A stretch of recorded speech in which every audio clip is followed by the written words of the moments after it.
Heroes in a half shell. Turtle power! Hey everybody, welcome to Movie Time Special Edition Teenage Mutant Ninja Turtles review.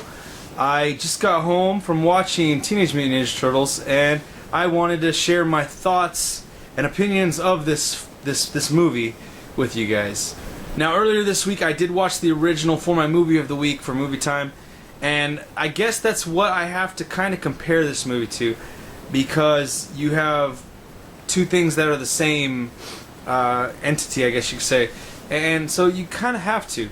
I will be judging this on its own, what it stands on it by itself, but it's very easy to compare to the original movie, just because it's recent in my memory, as well as it's much loved by myself. So let's just start off with some of the things I like about this film, and one of the main things I like about this film is the turtles. The turtles. That's the biggest thing in this film that works for this film, is the turtles. You have the four brothers that have this really nice camaraderie between them.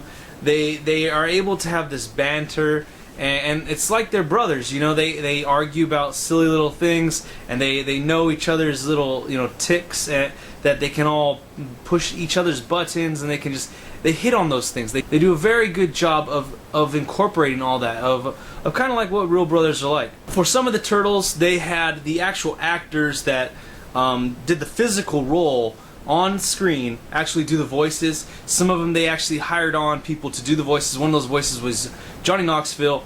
And as far as it goes for how good Johnny Knoxville did, I felt he did a good job. The only thing about him is that you could have had anybody do this job. So the fact that it's a name actor, Johnny Knoxville, that really didn't matter. But he did a good job in the role of Leonardo. The rest of the characters, Michelangelo, Donatello, Raphael, they all did a great job as well. I felt like the two best characters were Michelangelo and Raphael. Michelangelo has a lot of standout lines in this film, and Raphael does have a lot of focus put on him, because there are some scenes in this film that are kind of reminiscent of the other films. They know Raphael's a crowd favorite, so they do give him a lot of screen time, especially by himself. He's that lone wolf, you know. The turtles are one of the biggest bright spots of the film, but at the same time, with these characters, it just kind of shows you one of the negative aspects of the film, which is a lot of the other characters. Shredder, the character of Shredder, this villain of Shredder, is very bland. He wants to have his clan be powerful, and that's about the only reason why he's doing what he's doing. It doesn't really give him any personality. It's just that's all he is. He's just pure evil. William Fichtner, who plays Eric Sachs, he's always plays these villainous roles very well, and in this film he could have really played it up, and he kind of took a back seat to everything else in this film, and I felt like he kind of left me wanting more, and not in the sense where I want to see him act it more, like I wanted more from the character. So there's those two characters. April O'Neil, Megan Fox, she was adequate. She had nothing glaring that was bad. But at the same time, they connected her character storyline to the turtles, which is, not Megan Fox's fault as an actress, but in the storyline, connecting it was a lot of connection, a lot of connectivity between all these characters. She did as well as she could as an actress of her caliber, which is not very high, and she was respectable. A lot of people look at her as just eye candy, and they actually did play off of that in one of the scenes in the film, and deservingly so. That's how she started in Bad Boys back in the day. She started off as eye candy, so she did respectful. She wasn't a glaring weak spot at all in this film, but at the same time, she's not Meryl Streep. You also had Will Arnett playing Vern. And you know what? I kind of got mixed feelings about him, because there are some lines that he delivers in this film that are really, really funny. Sometimes he comes off a little bit creepy, and so kind of like he's treading a thin line with this character in this film, and so sometimes he's very funny and sometimes he's creepy. So it just depends on how you feel towards him. He can go either way. Now, the big character like drawback that I found in this film was Tony Shalhoub's voicing Splinter. Now Splinter, the character on screen portrayed well, looks great. It looks great. As well as all the turtles, they just all they all just look great. Splinter looks great, but Tony Shalhoub's voice, I can't shake it. I cannot shake it. It's there, front and center for you. He doesn't sound like he's older, wiser, and noble, and kind of, like just this master that he plays in the film. He just sounds like a guy with a nasal issue. It's really weird. All I could hear was Tony Shalhoub in Splinter, and I hated it. I wish they would have got somebody else, and this was the one character that I was really worried about. If you want to check back on all my Movie Time episodes, back when I remember when they did the casting announcement, he was the one I was worried about most. I wasn't really worried about Johnny Knoxville as far as I can remember. I remember though I was worried about Tony Shalhoub, and I think that he definitely should have been cast. The voice of Splinter should be cast as somebody else, and that was a downfall for me right there. Definitely, there's a lot of other downfalls in this film that take away from what the Turtles, what they all give you in this film. There's some of the choreography. Again, I'm looking at this movie in its own right, but at the same time, I was thinking about the previous movies and watching the previous film earlier this week. I really enjoyed some of the choreography when they go to the one-on-one stuff. In this film, they did a lot of really fast action, and these turtles are so big that it's almost like they weren't doing their actual karate or ninjutsu. It was almost like they were just muscling guys around. And that's cool and all because they're bigger, imposing figures, but I definitely wanted to see some of that ninja stuff, that karate, that kicks, the punches, the moves. And at certain times there was a little bit of a flash here, a little flash there, but it wasn't enough. I felt like some of the action scenes, they involved a lot of action, a lot of flips, a lot of spins, and they showed you the possibilities of what these turtles can do.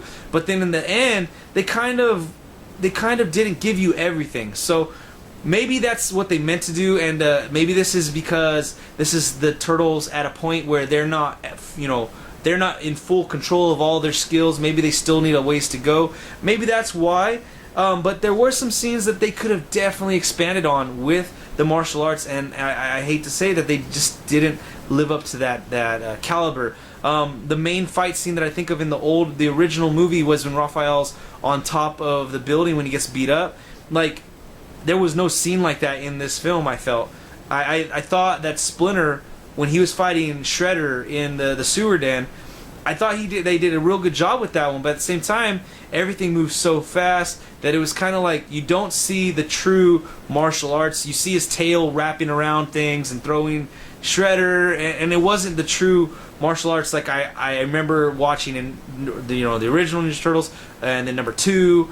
That wasn't there, so it's a little bit different feeling. Now, one of the other drawbacks of the film is now this is me being a little nitpicky, and I know why they did this. There's a lot of exposition in this film, a lot of it. Now, they start off the film with some really cool graphic novel type comic book opening sequence, and I really enjoyed that. And that started with exposition, a monologue from Tony Shalhoub as Splinter, describing where they came from, how they got to where they're at. I was fine with that. At that point, once they were done with that, I felt I could have gone the whole movie without any more exposition, and I could have understood where they were going. But at the same time, you got to think of it, this movie, the overall feeling of this movie, it felt like it was made for, about preteens. This movie felt like it was made for preteens. I think that when they made this film, they didn't fully trust the audience's knowledge or intelligence to really understand what was going on, because I understood the story, and then there's a scene where William Fichtner is just exposition, and I was like, all right, were they doing that to pad, or were they doing that for the kids? I don't know. That was a little bit of a drawback. Again, that's me being a little nitpicky on this film. And some of those things I talk about, the fight scenes didn't live up to what I'm used to in the older Teenage Mutant Ninja Turtles. There was a lot of good humor in this film within that banter between the brothers. The brothers, the characters, all the turtles were great characters, and they really meshed well together. I felt like I knew these turtles because of all the years of watching and paying attention to the turtles. There were all those downfalls that I mentioned with other supporting characters, and there were just some, you know, middle of the playing field characters that were neither bad nor good. So there was a lot of things that I took from this film. At the end of the day, I did enjoy the film. I'm not going to say it's something that you need to see in theaters, though. It is something that's right there, middle of the curve. If you're an adult like me, I sometimes think I'm an adult. Some people say otherwise. But if you're an adult and you're a child of the 80s, you grew up with this stuff, and you enjoy the Turtles, you know, you're going to enjoy this film. Unless you're one of those die-hard fans, you might not like some of the changes they did with the origin stories, with some of the connectivity they did between the characters. It was a little too much maybe for some of the die-hard fans. And also you might not like how they kind of dumb it down for the kids. But if you're a mom, dad, and you have some kids that maybe are the preteen ages, 10 years old or so, take them to go see this film. It's a great film for that age bracket. I hope that with this film, they get some good feedback from us fans. You know, Rotten Tomatoes, Metacritic, whatever, IMDb. Hopefully, they get a lot of feedback from this film and are able to make the changes necessary for the second film, because there will be a second film. The theater was packed, and I'm pretty sure that it's going to have a good opening weekend. I don't know if it's going to beat Guardians of the Galaxy, but I guarantee you there will be a second film, and also there is a little bit of a cliffhanger at the end. So, hopefully they can learn from this. Hopefully they can improve upon this with the second film. Make the supporting characters better, just better. Make them, you know, try to get the people to play, the actors to play those roles, get better quality actors, get a better script in there, less exposition, and make the story so it's easily understood, and you don't have to have all this, you know, whole hand-holding.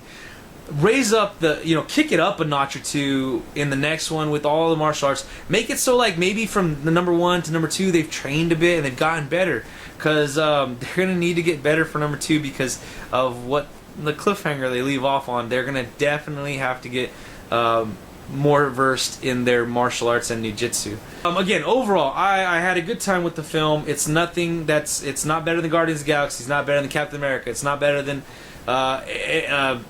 any of those movies. I'd say it's right there with Spider-Man, a little bit better than The Amazing Spider-Man.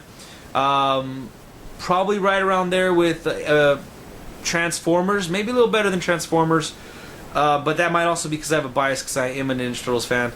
But overall, guys, hopefully you can tell me what you think about the film. Let me know in the comments down below. Let's have a great conversation about this movie. We'll see you next time.